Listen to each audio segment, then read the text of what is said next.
spécial consacré à la présidentielle en Côte d'Ivoire, J-5. Avant de retrouver le candidat Pascal Afine-Guessant, sachez que nos équipes sont mobilisées aux 4 coins du pays pour vous faire vivre l'événement. Cléophas Mossala à l'ouest, Christelle Pire à Abidjan et aux alentours. Et puis vous, Anthony Fouchard, vous avez sillonné le nord, vous en revenez tout au long de la semaine. On découvrira vos reportages sur les différents enjeux de la région. Ce soir, vous nous emmenez à Bouaké, racontez-nous. À Bouaké, effectivement, la capitale du nord de la Côte d'Ivoire, c'est comme ça qu'on surnomme la ville. Une ville très particulière puisqu'elle illustre aussi une particularité du pays, une particularité religieuse qu'on appelle la transhumance religieuse. Le taux de transhumance religieuse est un des plus élevés du continent et ça veut dire que là-bas, les gens peuvent changer de religion parfois même plusieurs fois dans leur vie, passer de musulmans à chrétiens, de chrétiens à musulmans ou que sais-je. Et cela pose assez peu de problèmes. Et donc j'ai rencontré là-bas Jean-Charles qui a accepté de nous expliquer comment et pourquoi, quelles difficultés il avait rencontrées, mais comment il s'était converti. Direction donc Bouaké, capitale de l'islam ivoirien, avec vous, Anthony Fouchard. C'est l'église qui est là. Et c'est de là tout est parti.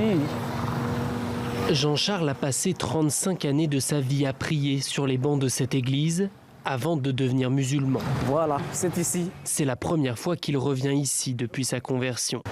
Dès que j'ai mis les pas à la mosquée, j'ai plus mis les pieds à l'église. Pas de regret?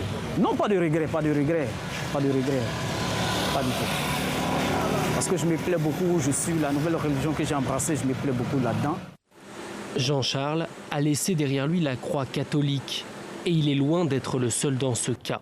Bouaké, c'est la capitale de l'islam en Côte d'Ivoire. Depuis le XIe siècle, date de l'arrivée des premières caravanes commerciales arabes venues du Mali. C'est depuis Bouaké que la religion musulmane s'est étendue à travers le pays. À la mosquée Al-Kaoussar ce matin, plusieurs convertis, comme Jean-Charles, sont là pour la prière.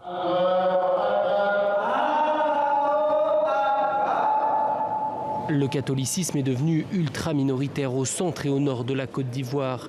Ici à Bouaké, pas de chiffre précis, mais à l'échelle du pays et de ses 25 millions d'habitants, près de la moitié sont désormais musulmans.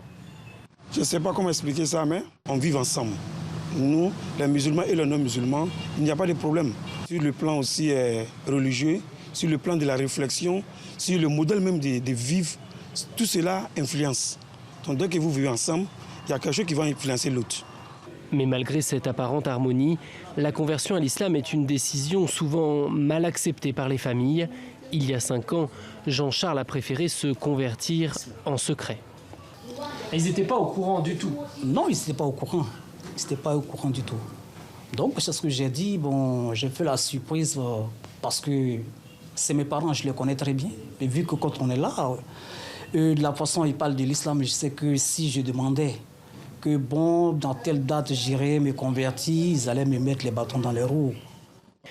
Toute sa famille est catholique et pratiquante. Ferdinand, son oncle, s'inquiète de la vague djihadiste dans les pays frontaliers, au Mali ou au Niger. Une peur propice aux clichés et amalgames sur la nouvelle religion de son neveu.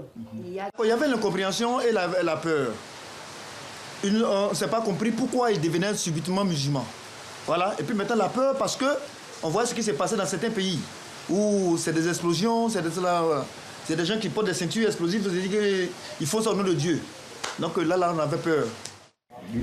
Depuis sa conversion, Jean-Charles a créé une fondation qui vient en aide aux anciens chrétiens convertis à l'islam et rejetés par leurs proches. La structure a déjà plus de 300 adhérents, toujours en augmentation.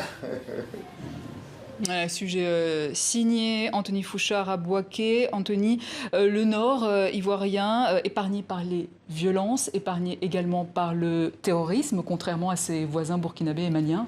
Alors épargné pour l'instant et surtout épargné jusqu'à quand, puisque tous les responsables sécuritaires de la Côte d'Ivoire s'accordent à le dire. La menace, elle est là, elle est réelle. En témoigne d'ailleurs cette attaque terroriste qui a eu lieu en juin sur un poste de l'armée ivoirienne. C'était dans le nord du pays, à Kafolo. C'était la première attaque terroriste d'envergure depuis celle de Grand Bassam en 2016. Donc le risque est là et on parle même d'une nouvelle zone des 3 frontières entre le Mali, le Burkina et ce nord de la Côte d'Ivoire. Pourquoi ? Parce qu'il y a énormément énormément de zones forestières à cet endroit-là. Et les zones forestières, on l'a vu au Mali et dans d'autres pays, eh bien c'est des zones sanctuaires, souvent refuges pour les terroristes. Le Burkina mène déjà des opérations antiterroristes, notamment dans la forêt de Dida, qui est frontalière avec la Côte d'Ivoire. Et l'armée ivoirienne, elle, de son côté, a mis en place une opération qu'elle appelle Frontières étanches, c'est-à-dire des militaires pour suppléer les douaniers et les gendarmes et essayer de garder le contrôle sur cette partie. Alors dites-nous, Anthony, quels sont les autres thèmes que vous allez aborder dans les jours à venir? Et bien là, je vous ai parlé beaucoup de l'aspect sécuritaire, oui. Mais il y a aussi une autre particularité ivoirienne pour lutter contre la radicalisation. Et là, elle est très très particulière. Elle est appliquée simplement en Côte d'Ivoire. C'est une collaboration renforcée entre l'État et la fêtière musulmane, le COSIM, c'est le Conseil supérieur des imams. Et on verra donc dans un autre sujet dédié à ça quelles sont leurs stratégies absolument pas sécuritaires cette fois-ci pour lutter contre le radicalisme religieux.